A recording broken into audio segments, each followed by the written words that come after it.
Hello everyone, आपका अपने ही YouTube channel information SST में स्वागत है। आज की वीडियो में हम बात करने वाले हैं राजस्थान बोर्ड कक्षा 12th भूगोल का, जो आज यानी 25 नवंबर को हाफ ईयरली का एग्जाम होने वाला है। बिल्कुल ओरिजिनल पेपर को हल करने वाले हैं, तो वीडियो में लास्ट तक बने रहना। अगर वीडियो अच्छी लगे तो प्लीज़ वीडियो को लाइक कर देना और हमारे चैनल इन्फॉर्मेशन एसएसटी को अवश्य सब्सक्राइब कर लेना, जिससे हमारी हर वीडियो आप तक पहुंच सके। तो चलिए शुरुआत करते हैं अपनी वीडियो। तो विद्यार्थियों, जो आपका ज्योग्राफी का पेपर है वह आपका 40 अंक का आने वाला है, ठीक है। तो सबसे पहले आपको खंड ए देखने को मिलेगा। खंड ए में आपको बहुविकल्पीय क्वेश्चन है, जिसे एमसीक्यू कहा जाता है, वह मिलेंगे। तो आपका पहला एमसीक्यू है, निम्न में से कौन सा आर्थिक भूगोल का उपक्षेत्र नहीं है। तो आपको बताना है कि निम्न में से कौन सा आर्थिक भूगोल का उपक्षेत्र नहीं है। तो इस प्रश्न का जो राइट आंसर होगा वो आपका हो जाएगा ऑप्शन द सैन्य भूगोल। जो सैन्य भूगोल है वह आर्थिक भूगोल का उपक्षेत्र नहीं है। ओके, अगला क्वेश्चन है, क्वेश्चन सेकंड, मानव विकास की अवधारणा निम्न में से किस संकल्पना पर आश्रित है। तो इस प्रश्न का जो राइट आंसर हो जाएगा वो हो जाएगा ऑप्शन द उपयुक्त सभी। मानव विकास की जो अवधारणा है वह सतत पोषणीय विकास, उत्पादकता, शक्तिकरण, इन सब सभी पर आश्रित होती है। तो अगला क्वेश्चन है, क्वेश्चन 3, भारत में पहली जनगणना किस वर्ष हुई थी। तो आपको बताना है कि भारत में पहली जनगणना किस वर्ष हुई थी। तो इसका जो राइट आंसर होगा वो हो जाएगा ऑप्शन सा 1872 में भारत में पहली जनगणना हुई थी, ठीक है। अगला क्वेश्चन है, निम्नलिखित में से जल किस प्रकार का संसाधन है। तो जल किस प्रकार का संसाधन है, इसका जो राइट आंसर होगा वो हो जाएगा ऑप्शन आ अजैव संसाधन। जो जल होता है वह अजैव संसाधन होता है, उसका नवीकरण नहीं किया जा सकता। अगला क्वेश्चन है बच्चों, निर्माण की सबसे छोटी इकाई है, निर्माण की सबसे छोटी इकाई इकाई कौन सी है। तो इस प्रश्न का जो राइट आंसर हो जाएगा वो हो जाएगा ऑप्शन आ कुटीर उद्योग। जो कुटीर उद्योग होते हैं वह निर्माण की सबसे छोटी इकाई होती है। अगला क्वेश्चन है, किस देश में रेल घनत्व सर्वाधिक पाया जाता है। तो किस देश में रेल घनत्व सर्वाधिक पाया जाता है, इसका आंसर हो जाएगा ऑप्शन बा बेल्जियम में रेल घनत्व सर्वाधिक पाया जाता है। ओके, तो इसका राइट आंसर है बेल्जियम। अगला क्वेश्चन है, सन 2011 की जनगणना के अनुसार भारत की कुल नगरीय जनसंख्या का प्रतिशत कितना रहा है। तो इस प्रश्न का जो राइट आंसर होगा वो हो जाएगा ऑप्शन बा 31.16%। भारत की नगरीय जनसंख्या का प्रतिशत रहा है सन 2011 की जनगणना के अनुसार। अगला क्वेश्चन है बच्चों, राजस्थान में किस स्थान पर सौर ऊर्जा शक्ति ग्रह स्थापित किया गया है। ये वेरी इंपॉर्टेंट क्वेश्चन है, ठीक है। तो देखिए, इसका जो राइट आंसर होगा वो होगा ऑप्शन आ जोधपुर माथानिया में राजस्थान का सौर ऊर्जा शक्ति ग्रह स्थापित किया गया है। अगला क्वेश्चन है, भारत का अधिकांश विदेशी व्यापार वहन होता है। भारत का जो अधिकांश विदेशी व्यापार है वह कहाँ से होता है। तो इस प्रश्न का जो राइट आंसर हो जाएगा वो हो जाएगा ऑप्शन सा समुद्र और वायु द्वारा भारत का अधिकांश विदेशी व्यापार होता है। ओके, अगला क्वेश्चन है बच्चों, भारत का सबसे बड़ा पत्तन है। तो भारत का सबसे बड़ा पत्तन कौन सा है। तो इसका जो राइट आंसर होगा वो हो जाएगा ऑप्शन द मुंबई, ठीक है। मुंबई भारत का सबसे बड़ा पत्तन है। ओके, अगला क्वेश्चन है बच्चों, धरातलीय जल में नाइट्रेट की मात्रा बढ़ने का कारण क्या है। जो धरातलीय जल होता है उसमें नाइट्रेट की मात्रा बढ़ने का जो कारण है वह क्या है। तो इस प्रश्न का जो राइट आंसर होगा वो हो जाएगा ऑप्शन बा उर्वरक। जो उर्वरक है उससे ही धरातलीय जल में नाइट्रेट की मात्रा बढ़ जाती है। ओके, अगला क्वेश्चन है बच्चों, नीरू मीरू कार्यक्रम कौन से राज्य से संबंधित है। जो नीरू मीरू कार्यक्रम है वह कौन से राज्य से संबंधित है। तो इस प्रश्न का जो राइट आंसर हो जाएगा वो हो जाएगा ऑप्शन आ आंध्र प्रदेश। जो नीरू मीरू कार्यक्रम है वह आंध्र प्रदेश से संबंधित है। तो इसी प्रकार से आपके जो एमसीक्यू क्वेश्चन थे वो कंप्लीट हो चुके हैं। अब हम देखने वाले हैं रिक्त स्थानों को। तो चलिए रिक्त स्थानों को देखते हैं। पहला क्वेश्चन है 1990 के दशक में भूगोल में खालिस्तान का उदय हुआ। तो 1990 के दशक में भूगोल में किसका उदय हुआ था? तो इसमें क्या आएगा? देखिए इसमें आ जाएगा आधुनिकवाद। ओके, आधुनिकवाद। 1990 के दशक में भूगोल में आधुनिकवाद का उदय हुआ था। अगला क्वेश्चन है बच्चों आपका, भारत की वार्षिक जनसंख्या वृद्धि दर खालिस्तान प्रतिशत है। तो भारत की वार्षिक जनसंख्या वृद्धि दर कितनी है? तो इसका आंसर है 1.64%। ठीक है बच्चों, भारत की वार्षिक जनसंख्या दर जो है वो 1.64% है। अगला क्वेश्चन है बच्चों, अंगूर की कृषि खालिस्तान क्षेत्र की विशेषता है। अंगूर की जो कृषि है वह किस क्षेत्र की विशेषता है? तो इसका आंसर हो जाएगा भूमध्य सागरीय कृषि। ठीक है, भूमध्य सागरीय। ओके, अंगूर की जो कृषि है वो भूमध्य सागरीय क्षेत्र की कृषि विशेषता है। ओके, अगला क्वेश्चन है बच्चों, अंतरराष्ट्रीय खालिस्तान सभी देशों की विशेषता है। तो इसमें आ जाएगा व्यापार। अंतरराष्ट्रीय व्यापार सभी देशों की विशेषता होती है। अगला क्वेश्चन है बच्चों, खालिस्तान महाद्वीप में विश्व का संगतम रेल मार्ग पाया जाता है। तो इसमें आ जाएगा यूरोप। यूरोप में, यूरोप महाद्वीप में विश्व का संगतम रेल मार्ग पाया जाता है। ओके, अगला क्वेश्चन है, परिवहन के सभी रूपों को खालिस्तान पर कहा जाता है। तो इसमें आ जाएगा संचार। परिवहन के सभी रूपों को संचार पर कहा जाता है। ठीक है, संचार पथ है, ये पर नहीं है, पथ। ओके, संचार पथ। परिवहन के सभी रूपों को संचार पथ कहा जाता है। अगला क्वेश्चन है बच्चों, मिश्रित कृषि में खालिस्तान एवं खालिस्तान क्रियाएं शामिल है। तो इनमें आंसर होगा, देखिए पहले खालिस्तान में आ जाएगा आपका फसल उत्पादन। ओके, पहले जो खालिस्तान है उसमें आ जाएगा फसल उत्पादन, फसल उत्पादन। और जो सेकंड खालिस्तान है उसमें आएगा पशुपालन। ठीक है, पशुपालन। तो देखिए अब देखिए इसे, मिश्रित कृषि में फसल उत्पादन एवं पशुपालन क्रियाएं शामिल होती हैं। ठीक है, तो इसी प्रकार से आपके जो खालिस्तान थे वो भी कंप्लीट होते हैं। अब हम बात करेंगे अति लघुत्तरात्मक प्रश्नों की। ठीक है, तो देखिए पहला अति लघुत्तरात्मक प्रश्न है, राजनीतिक भूगोल के दो उपक्षेत्र लिखिए। तो राजनीतिक भूगोल के दो उपक्षेत्र लिखने हैं।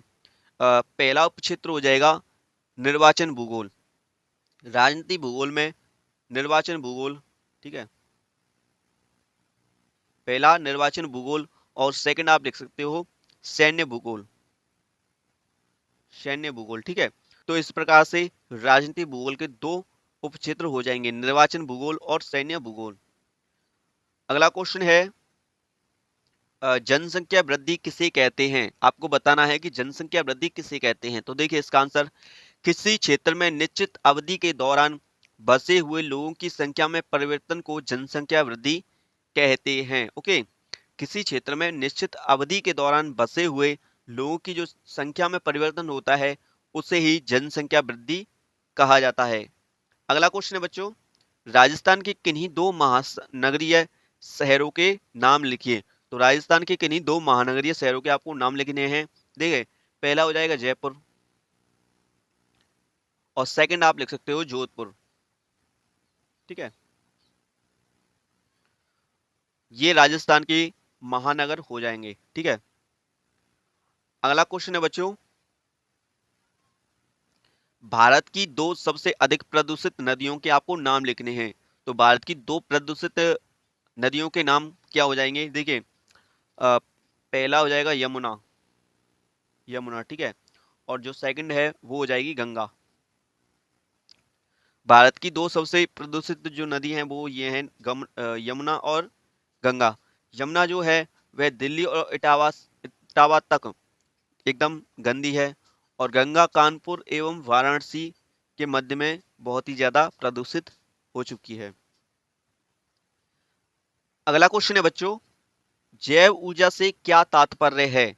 तो जैव ऊर्जा का तात्पर्य बताना है। देखिए, वह ऊर्जा जो जैविक उत्पादों जैसे कृषि अवशेष, नगरपालिका व औद्योगिक अपशिष्ट आदि को प्राप्त होती है, जैव ऊर्जा कहलाती है। ठीक है, वह ऊर्जा जो जैविक उत्पादों जैसे कृषि अवशेष, नगरपालिका व औद्योगिक अपशिष्ट आदि से प्राप्त होती है, उसे ही जैव ऊर्जा कहते हैं। तो इस प्रकार से आपके जो क्वेश्चन थे अति लघुत्तरात्मक वो कंप्लीट होते हैं। अब आपका भाग बा शुरू होता है। ठीक है, भाग बी। तो चलिए इसे भी देखते हैं। इसमें आपको 1.5 नंबर के क्वेश्चन मिलेंगे। ओके, देखिए, ट्रक कृषि क्या है? आपको बताना है कि ट्रक कृषि क्या है। तो इसका आंसर देखिए, कृषकों द्वारा उत्पादित सब्जियों को ट्रक द्वारा उत्पादन क्षेत्र से बाजार तक रात भर दूरी तय करके पहुंचाया जाता है, इसलिए इसे ट्रक कृषि कहा जाता है। ठीक है, कृषकों द्वारा उत्पादित सब्जियों को ट्रक द्वारा उत्पादन क्षेत्र से व्यापार तक रात भर दूरी तय करके पहुंचाया जाता है, इसलिए इसे ट्रक कृषि कहा जाता है। अगला क्वेश्चन है, फुटकर व्यापार क्या है? तो इसका आंसर देखिए, यह वह व्यापारिक क्रियाकलाप हैं जो उपभोक्ता को वस्तुओं का प्रत्यक्ष विक्रय क्रिया किया जाता है। उदाहरण जैसे कि फेरी, रेडी, ट्रक, डाक व्यापार या फिर दूरसंचार, इस प्रकार से इंटरनेट, ये फुटकर व्यापार कहलाते हैं। अगला क्वेश्चन है बच्चों, खनन नगर क्या है? उदाहरण दीजिए। तो देखिए, ऐसे नगर जो खनिज समूह क्षेत्रों में विकसित हुए हैं खनन नगर कहलाते हैं, जैसे कि खेतड़ी, झरिया, रानीगंज, सिंहभूमि, इस प्रकार के जो इलाके हैं इन्हें खनन नगर कहा जाता है। अगला क्वेश्चन है बच्चों, जीवाश्म ईंधन किसे कहते हैं? उदाहरण भी लिखें। तो जीवाश्म ईंधन किसे कहते हैं आपको बताना है। वे खनिज जो पृथ्वी में दबे प्राणी एवं पाइप जीवों से प्राप्त होते हैं, ठीक है, जीवाश्म ईंधन कहलाते हैं, तथा इन्हें खनिज ईंधन भी कहा जाता है। वे खनिज जो पृथ्वी में दबे प्राणी एवं पादप जीवों से प्राप्त होते हैं जीवाश्म ईंधन कहलाते हैं, तथा इन्हें खनिज ईंधन भी कहा जाता है। तो इस प्रकार से हो जाएगा। अगला क्वेश्चन है बच्चों, पर्यावरण प्रदूषण क्या है? तो इसका आंसर, पर्यावरण प्रदूषण मानवीय क्रियाकलापों के अवशिष्ट पदार्थ उत्पादों से मुक्त द्रव्य एवं ऊर्जा का परिणाम है। जो पर्यावरण प्रदूषण है वह मानवीय क्रियाकलापों के अपशिष्ट उत्पादों से मुक्त द्रव्य एवं ऊर्जा का परिणाम होता है, इसे ही पर्यावरण प्रदूषण कहा जाता है। अगला क्वेश्चन है, सहकारी कृषि किसे कहते हैं? तो इसका आंसर देखिए, जब कृषकों के समूह द्वारा स्वेच्छा से सहकारी संस्था बनाकर कृषि से अधिक लाभ प्राप्त करने के लिए कृषि कार्य किया जाता है, उसे ही सहकारी कृषि कहते हैं। ठीक है, तो अगला क्वेश्चन है बच्चों, प्राचीन काल में व्यापार हेतु विनिमय व्यवस्था क्या थी?